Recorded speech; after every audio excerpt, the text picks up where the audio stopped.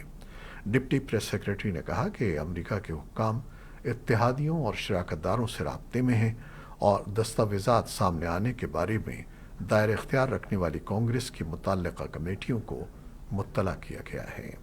قبل ازیں جمعے کو امریکہ محکمہ انصاف نے کہا تھا کہ اس نے اس معاملے کی تحقیقات شروع کر دی ہیں۔ امریکہ کی ریاست نیو جرسی کی ایک مسجد کے امام قاتلانہ حملے میں زخمی ہو گئے ہیں، جبکہ پولیس نے ایک مشتبہ شخص کو حراست میں لے لیا ہے۔ ریاست نیو جرسی کے شہر ساؤتھ پیٹرسن کی مشہور عمر بن خطاب مسجد میں اتوار کو چاقو بردار شخص نے امام مسجد پر حملہ کر دیا اور متعدد وار کر کے انہیں شدید زخمی کر دیا۔ نشریاتی ادارے CNN کے مطابق مسجد کے ترجمان عبدالحمد ان کے مطابق امام مسجد سید النقیب پر حملے کا واقعہ اس وقت پیش آیا جب وہ نماز فجر پڑھا رہے تھے اور وہ جیسے ہی سجدے میں گئے تو حملہ آور نے ان کی پیٹھ پر چاقو کے کئی وار کیے۔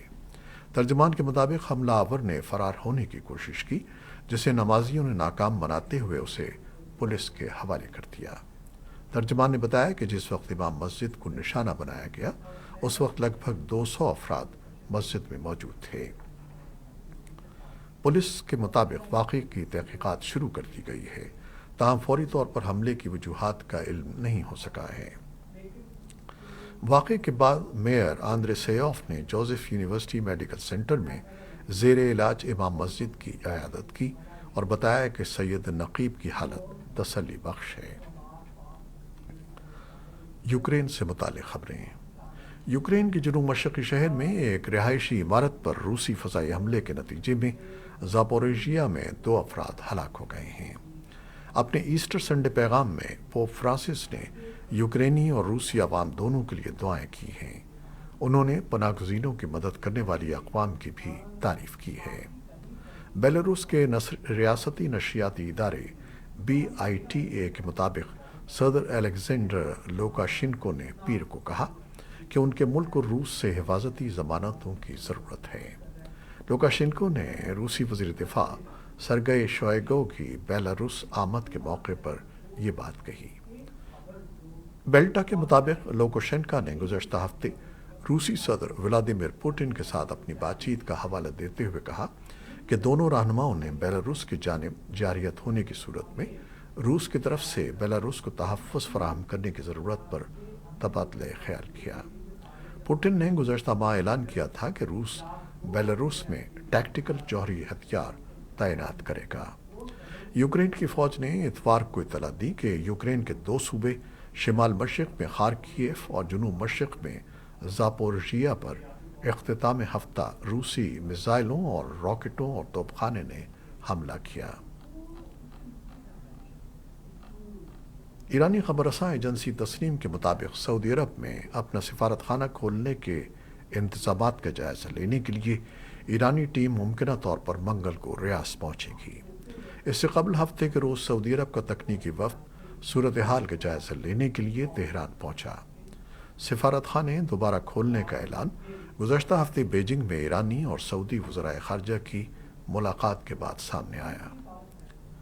مقامی حکام نے پیر کو بتایا کہ فرانس کے ایلپس کے پہاڑی سلسلے میں اتوار کو برفانی تودہ گرنے سے مرنے والوں کی تعداد 6 ہو گئی ہے، جن میں 2 پہاڑی رہنما بھی شامل ہیں۔ حکام کے مطابق پیر کی تلاش کے دوران 6 شخص کی لاش ملی ہے، جبکہ ایک شخص کو معمولی زخموں کے ساتھ ہسپتال لے جایا گیا۔ تاہم 8 افراد اس حادثے سے محفوظ رہے۔ متاثرین کی شناخت کے بارے میں تفصیلات فراہم نہیں کی گئیں۔ یہ تھیں وہ خبریں جو فیس بک لائیو پر ہم نے آپ کے لیے پیش کی۔ ہماری ویب سائٹ، یوٹیوب اور پوڈ کاسٹ پر یہ بلیٹن آپ کے لیے پوسٹ کر دیا جاتا ہے۔ آپ ہمارے بلیٹن کو شیئر کرتے ہیں اور اپنے کمنٹس میں اپنی محبتوں کا اظہار کرتے ہیں، جس کے لیے ہم آپ کے بے حد ممنون ہیں۔ ہمارے ان کاوشوں کو آپ سراہتے ہیں، ان کو سراہتے رہیے گا۔